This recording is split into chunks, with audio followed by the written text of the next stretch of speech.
Hi everyone, welcome to our presentation today. The presentation is going to focus on balancing fun and seriousness in game design. My name is Vivian Chen. I'm an associate professor from Wee School of Communication and Information, NTU, Singapore. And my name is Valerie Yi. I'm a PhD student from Wee School of Communication and Information in NTU Singapore. And I'm Dominic, also a PhD student under NTU Singapore. The motivation for us to start this project is the fact that there's a lot of debate about what might be the best approach to design serious games. A lot of the serious game design places great emphasis on eudaimonic aspects, which means, for example, how do we achieve better learning outcomes instead of how fun can a gaming experiences be? So the purpose of this paper is to actually look at this question: how can we achieve the balance between having fun and also achieving serious purposes when we design a serious game? So the context is that we've designed a 2D game that's a simulation game. It's single player and it's a linear progression. The setting is about a food court where the player would be the manager of a food court where they hire their employees and they would also have to manage their employee. So a lot of the principles behind this game has to do with the management game. The current playing time is less than 30 minutes. To help in laying the foundations for the design process, we adopted a 4-stage design cycle that is typically used in game design and other software development projects. The first phase of this cycle involves a conceptualization process. This is where the game is still in its ideation stage, and we view the hedonic and eudaimonic elements in their separate forms. Then, in the elaboration phase, these abstract game ideas are converted into more concrete gameplay decisions. At the same time, we also look at how it will make sense to piece the hedonic and eudaimonic elements together without being awkward or out of place for players. Once we had this plan in place for the game, we move on to the prototyping phase. This is an iterative process where we basically began developing the game and internally testing the gameplay components separately and also as a whole to see if it's playing out the way we intended it to. When prototyping was completed, the final phase involves playtesting and evaluation, where we get actual players to test out the game and, more importantly, evaluate whether our intended gameplay outcomes were being achieved. To elaborate a bit more on the conceptualization process and the questions that we considered, we first looked at what we wanted to achieve in terms of hedonic and eudaimonic outcomes and examined the design elements that would help us achieve them. In terms of hedonic aspects, we examined what makes games fun, and taking into account that it's a single player game, we came up with things like goals, challenges, audiovisual appeal, and control. We also took note of the specific game design elements that we needed to consider and design for, as well as how the game would work mechanically. In terms of eudaimonic aspects, we asked what would make the game meaningful, and because we were examining processes situated in a management context, we utilized moral decision making as the key meaning making process based on moral foundation theory. Through this, it was our hope that players would be reflective and engage in perspective taking when being presented with these moral considerations in the game. Once we had generated these ideas in the conceptualization phase, we moved on to the elaboration phase where we asked two major questions. One, how can the game design elements be cohesively intertwined with eudaimonic processes? And secondly, how do game mechanics support meaning-making mechanisms?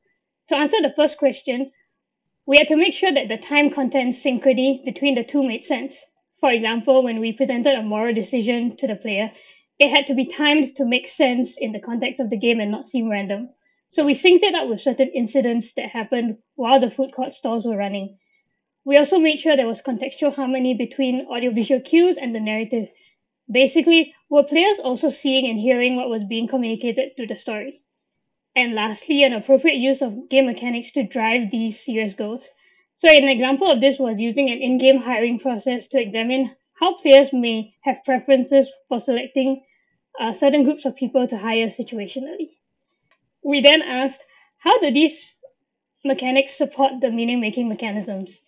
To use the example I mentioned earlier about the hiring process, we implemented character cards for hiring that was sort of like a mini resume, including little details about those characters.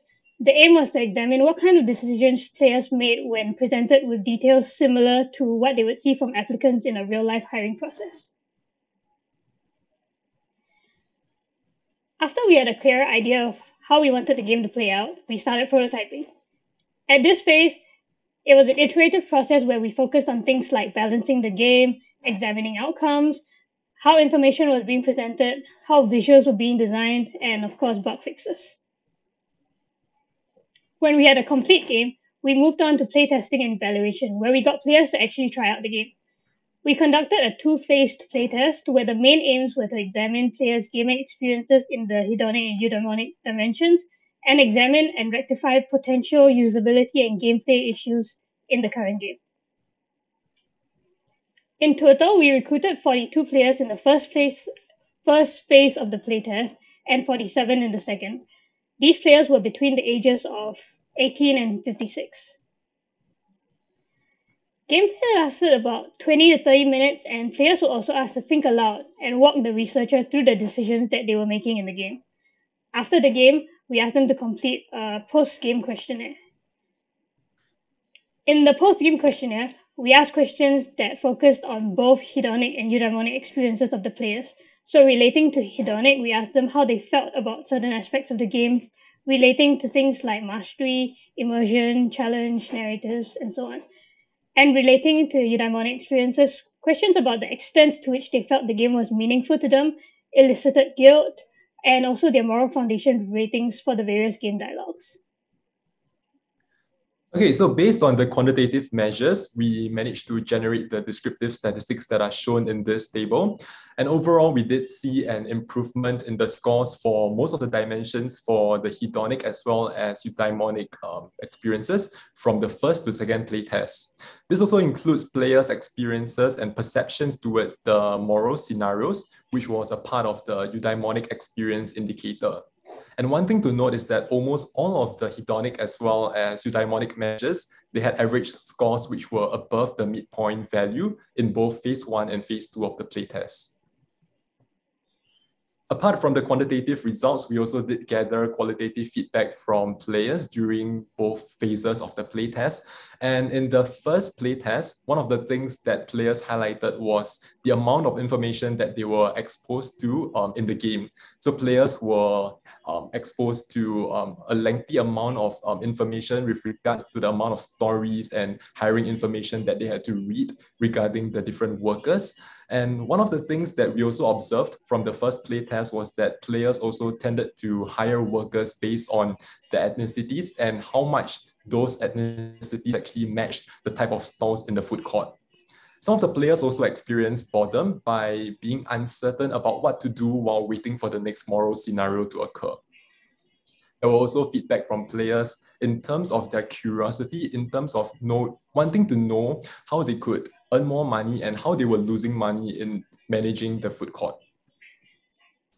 So based on the findings that we gathered from the first playtest, we made certain modifications to the game.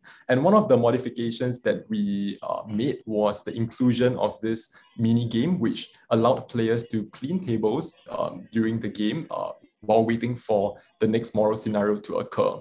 And in the game, in the second playtest, players were still curious to find out more about how they were losing money, and they wanted to also find out more about ways in which they could maximize their earnings. And this was a suggestion that players were engaged in the overall gameplay process. Apart from that, there were also some indicators about eudaimonic experiences, with players asking for more information about the moral scenarios before making a particular decision. And a number of them also did feel guilty from the choices that they made in the game, especially after seeing the consequences at the end of the gameplay. So altogether, we made certain modifications to the game to achieve the goal of balancing fun and serious aspects in this particular purpose-made game. And one of the things that we focused on is on game narratives. And in the first playtest, what we found was that players were not paying enough attention to some of the moral content in this game. And this might be perhaps due to the amount of information that they were exposed to, the amount of things that they had to take care of during the gameplay, and people do have limited information processing capacity. So what we did was to reduce the amount of information that we showed to players. And in particular, we also did remove the individual workers' stories to reduce the amount of cognitive load that players were experiencing. We also did adjust the moral scenario dialogues to emphasize certain moral foundations that we wanted to trigger among players. Next, we also looked at players' engagement, which plays a role in facilitating hedonic enjoyment. In the first playtest, the hedonic enjoyment average scores were above the midpoint value, and past studies also suggested that we might not indeed need high levels of game engagement in order to achieve serious game outcomes. So we only incorporated certain feedback to increase the overall entertainment effect, such as adding the table cleaning game. And we did indeed see an improvement in terms of the hedonic experience scores in the second playtest. As for eudaimonic experiences, we looked at the interactivity aspect of the game, which is important because interactivity itself can facilitate learning outcomes. And therefore, we also added certain features such as having this non-player character friend that acted as players' companion to encourage them to reflect more upon their game decisions. So altogether, our findings did show that the modifications to the game from the first to the second playtest did help us to reach the goal of balancing both hedonic as well as eudaimonic experiences. And specifically, we did see an increase in the scores for most of the dimensions for hedonic as well as eudaimonic measures, except for the decrease in mastery, which might be due to how players were perhaps unfamiliar with the controls for the minigame elements, and also lower levels of meaningfulness ratings, which might be due to the removal of the background stories of the different workers. So what have we learned from the study and our design experiences? We're making a few recommendations here. Whenever we start to design serious games, we should always account for players' cognitive and emotional load and adjust accordingly. The second thing we notice is that we do have to have a more in-depth understanding about the interplay between players' game engagement and the meaningful experiences. The last point that we would recommend is to think of the game interaction. It should be designed with both fun and meaningful outcomes in mind. Hopefully, this will also help us move through the next game design and thinking through what might be the best approach for designing a fun and serious game. Thank you very much for watching our presentation. We do have an upcoming project that actually did some more game testing towards the game that we designed. We'll be happy to share with you in the future. Thank you.